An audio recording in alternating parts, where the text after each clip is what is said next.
ஆண்டவராகிய இயேசு கிறிஸ்துவின் நாமத்தினாலே உங்கள் அனைவரையும் அன்போடு வாழ்த்துகிறேன். இந்த சனிக்கிழமை சுகமாயிருப்பீர்களாக, சந்தோஷமாயிருப்பீர்களாக, மன ரம்யமாயிருப்பீர்களாக. தேவன் உங்களை அப்படியே வழி நடத்துவாராக.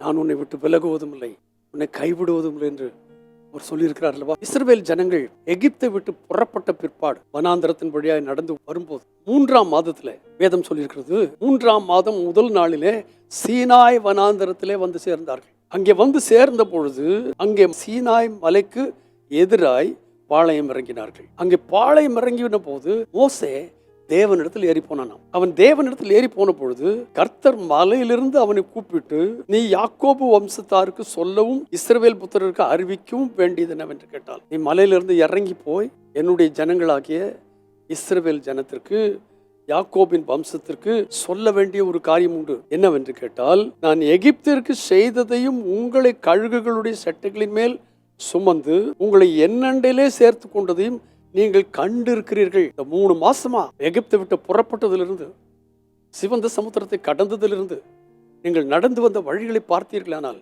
தேவன் எவ்வளவு அதிகமாக உங்களை பத்திரமாய் பாதுகாத்திருக்கிறார் என்று நீங்கள் கண்டிருக்கிறீர்கள்.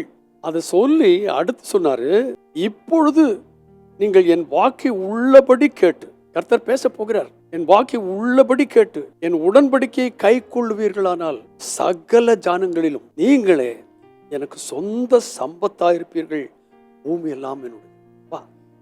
ஜனங்கள் மேல என்ன கரிசனை பாருங்க. 10 விதமான வாதைகளை பார்வோனும் அவனுடைய கூட்டத்தாரும் அனுபவித்த பிற்பாடு இந்த ஜனங்களை போக விட்டாலும் பின்னாலேயே துரத்தி கொண்டு வந்தார்.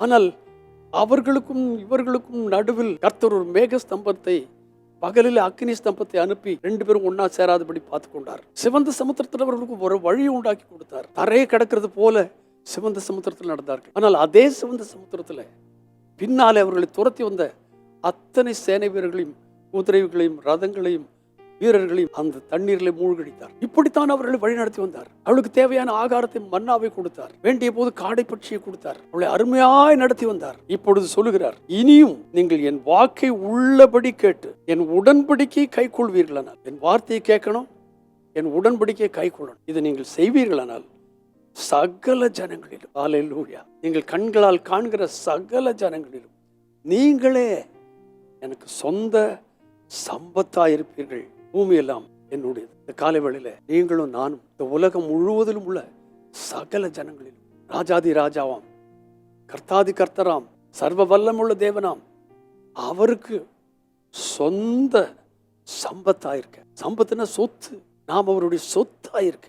காலை வேளையில கர்த்தர் நமக்கு உதவி வராங்க. அதுக்கு ஒரே ஒரு வழி, என் வாக்கை உள்ளபடி கேட்டு. அங்கேயும் இங்கேயும் போயெல்லாம் அலைஞ்சு கேட்கறதில்ல, என்னுடைய வார்த்தைகள், நான் சொன்ன வார்த்தைகளை கேட்டு என் உடன்படிக்கையை கை கொள்வீர்களானால், நீங்களும் நானும் ஒரு உடன்படிக்கை செய்கிறோம். நீங்கள் எனக்கு சொந்த ஜனம், நான் உங்களுடைய தேவன், நான் உங்கள் தேவனாயிருந்து உங்களுக்குள்ளே உலாவுவேன், நீங்கள் எனக்கு ஜனமாயிருப்பீர்கள். இந்த உடன்படிக்கை கை கொண்டு நடந்தால் நீங்கள் பூமியில் உள்ள சகல ஜனங்களிலும் எனக்கு சொந்த சம்பத்தாயிருப்பீர்கள். இந்த சொந்த சம்பத்து என்கிற இந்த அனுபவத்தை இந்த நாளிலே நாம் அனுபவிக்க கர்த்தர் கிருபை தருவாராக. பரிசுத்த பிதாவே, இயேசு நாமத்தினாலே இந்த பூமியில் உள்ள சகல ஜனங்களையும் சீனாயை கொண்டு வந்து மோசேயின் மூலமாய் சொன்ன வார்த்தைகள், உடன்படிக்கையை கை கொண்டு உடன்படிக்கையை பின்பற்றினால் சகல ஜனங்களிலும் எனக்கு சொந்த சம்பத்தாயிருப்பீர்கள். கர்த்தாவே, நாங்களும் உங்களுடைய உடன்படிக்கைகளை கை கொண்டு உங்களோட உடன்படிக்கை பண்ணினவர்களாய், நீர் எங்கள் தேவன், நாங்கள் உங்களுடைய ஜனம் என்கிற உடன்படிக்கையை கர்த்தாவை பின்பற்றி நடந்து பூமியில் உள்ள சகல ஜனங்களிலும் உங்களுக்கு சொந்த சம்பத்தாயிருக்க கர்த்தர் உதவி செய்வீராக.